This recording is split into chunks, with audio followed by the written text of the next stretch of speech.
Did you see a lot of potential in The Rock? I knew that from the very beginning. Somewhere, somehow, there's probably a tape of a Raw show where Ross is going, this is he played football in Miami.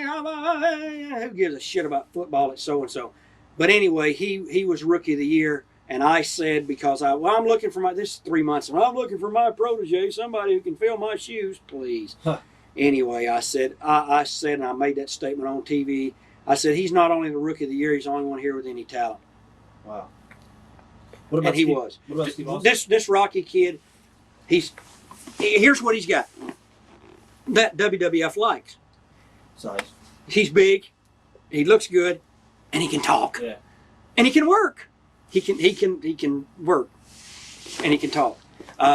Austin, flash in the pan, really? Is he gonna last 10 years? No. Bad neck, 2 knee braces. He looks like a guy in a wheelchair. It's over when you go out there with 2 knee braces. And now that you got a bad neck, you can't do. This is the thing about Cactus. Cactus came off the cage, went through the floor, went through everything. When he comes back, if he can't do those things he did before, people are going to fart at him. Well, he's not as good as he used to be.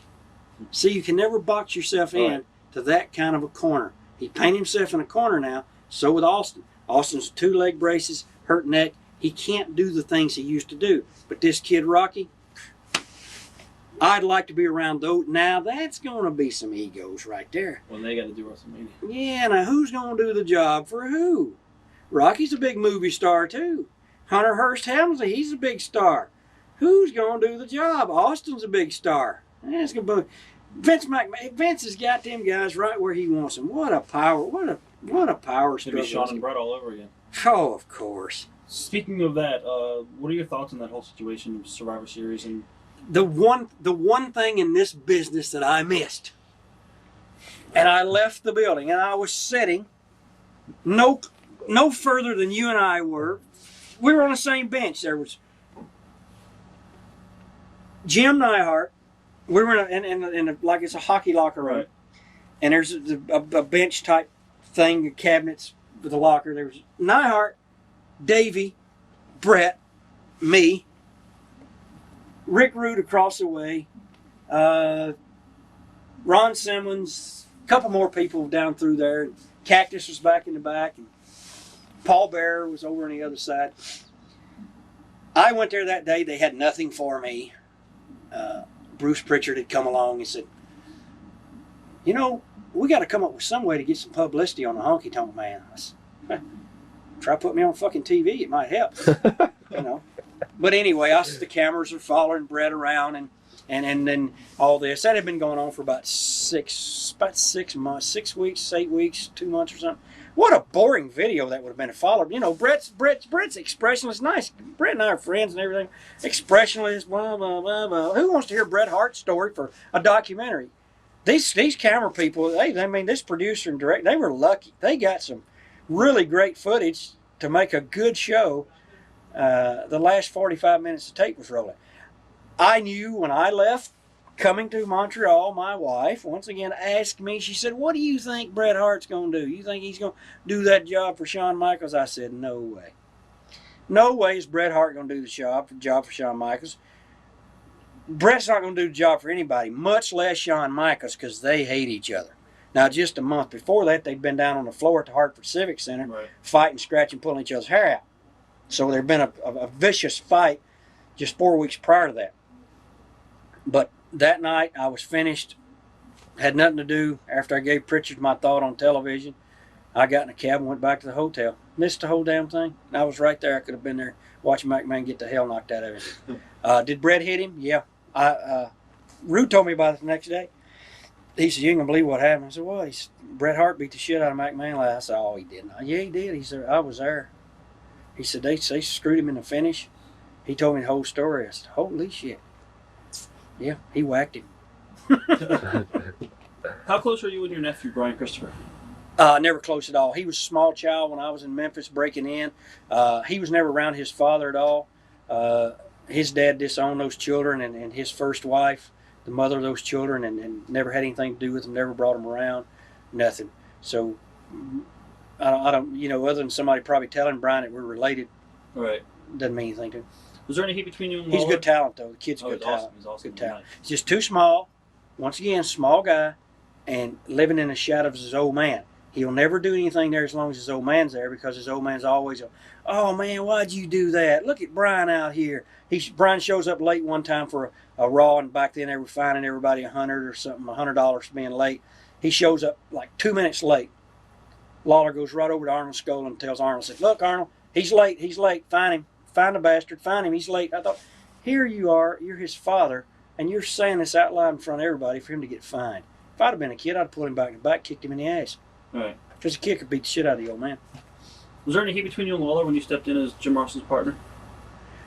I'm sure there probably was, yeah, because, like I said earlier, that is a situation where it's easier for a guy to get over in the ring, right, wrestling, than it is to get on that fast-moving, fast-paced show and get over there, because, see, Vince took me to Germany to work with him on a European pay-per-view.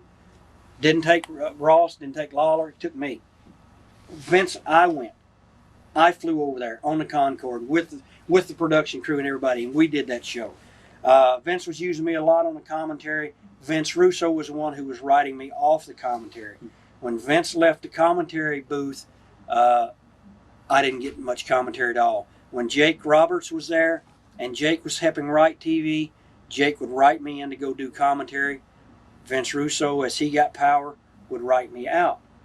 The sheet would be up. I'm going out on this match. 20 minutes later, the new lineup would come up on the wall. I wasn't out. I'd go to Jake. Jake, I thought you said I'm going out on this. He said, you are. No, I'm not. They took me off of that. Shit, let me go talk to Vince. Jake would go tell Vince. Vince, they'd write me back in. So once Jake left, I got no more TV time. What are your views of Russo? Another power hungry. Gosh, you make yourself the world's champion. You go from making $75,000 a year working for the WWF to making $750,000 a year. Somewhere, somehow, someone believed that Vince Russo turned the WWF around. Vince Russo didn't turn the WWF around. I think the Mike Tyson WrestleMania turned the WWF around. It was just the media coverage that securing Mike Tyson for that event changed the way people looked at the WWF, and now they looked at their product different. And I don't know. Russo might have some good ideas about shock TV, but I just don't think hardcore every match and naked women is what people want to view as any kind of family entertainment in prime time, even in cable. I don't think that's what people... They don't want to see that in wrestling. They don't want to see it. Sure, do the guys want to see somebody like a Kimberly come out bouncing around with her tits shaking, her ass hanging out? Sure. One time a night they want to see that. But they don't want to see every wrestler with a whole crew of girls. At one time there, Russo had 26 girls on contract. And I said, is there not room for at least one wrestler? Right. Out of 26 girls under contract, there's not room for one guy that can maybe go out there and sell some tickets? Right.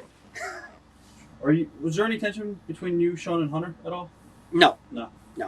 Are you surprised with Hunter's success?